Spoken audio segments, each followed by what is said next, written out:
ભેંસ ભાગોળે છાસ છાગોળે કરે ધમાધમ। એક નાનું સરખું ગામ હતું। એકવાર પાદરે ભેંસો વેચાવા આવી। ગામમાં એક પટેલ રહે, તેની પાસે કોઈ દૂધણું નહીં।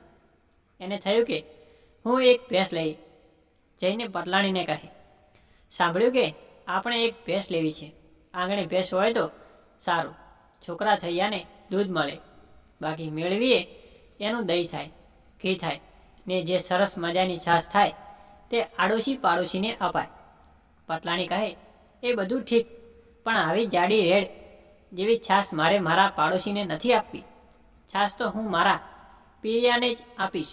પટેલ કહે, તે એકલા તારા પિયરિયાને સગા ને મારા સગા તો કોઈ નહીં, કા એમ છાશ નહીં અપાય?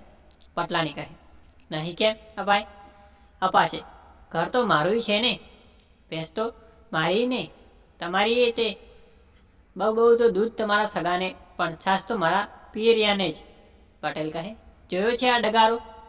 પટલાણી કહે, તમારા સગાને આપો।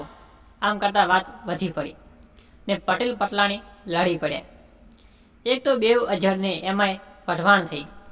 પછી જોઈ લો, પરોણી લઈને પટેલ પટલાણીને સબોડી નાખ્યા। ઘરમાં હો હો થઈ રહ્યું। આડોશી પાડોશી દોડીને આવ્યા। બધા પૂછે, છે શું? પટેલ, આ શું માંડ્યું છે? પટલાણી ફરિયાદ કરતા કહે, જુઓ તો બાપુ, આ વાંસામાં સોળ ઉઠ્યા છે। તે પટેલનો કોઈ હાથ છે? મને ઢીબી નાખી। પટેલ કહે, કોકની જીભ ચાલે ને કોકનો હાથ ચાલે। પાડોશી પૂછે, પણ છે શું? કજિયો શાનો છે? પટલાણી કહે, અમારો કજિયો તો છાશનો છે। પટેલ કહે છે કે છાશ તારા પિયરિયાને નહીં, તે નહીં શું કામ? દૂધ ભલે ને એના સગા ખાય, મારા પિયરિયા સુધી છાશ નહીં, એ મારે નહીં ચાલે। ત્યાં તો પાછા પટેલ ખીજાયા ને પરોણે લઈને દોડ્યા। પાડોશમાં એક ઠાવકો વાણિયો હતો। તેણે વિચાર્યું, અરે ભેંસ તો હજી ભાગોળે છે, છાશ છાગોળે આવી નથી ને આ ધમધમાધમ શાની? વાણિયો હતો યુક્તિવાળો, જઈને કહે, પટેલ વઢવાણ તમે પછી કરજો, પહેલાં મારું નુકસાન ભરપાઈ કરો। આ તમારી ભેંસે હમણાં શિંગડું મારીને અમારી વંડી પાડી નાખી, તે ચણાવા આપો।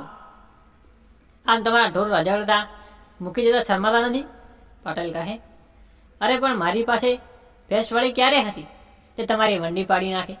વાણિયો કહે, તમે કઈ ભેંસની છાશ સારું લડો છો?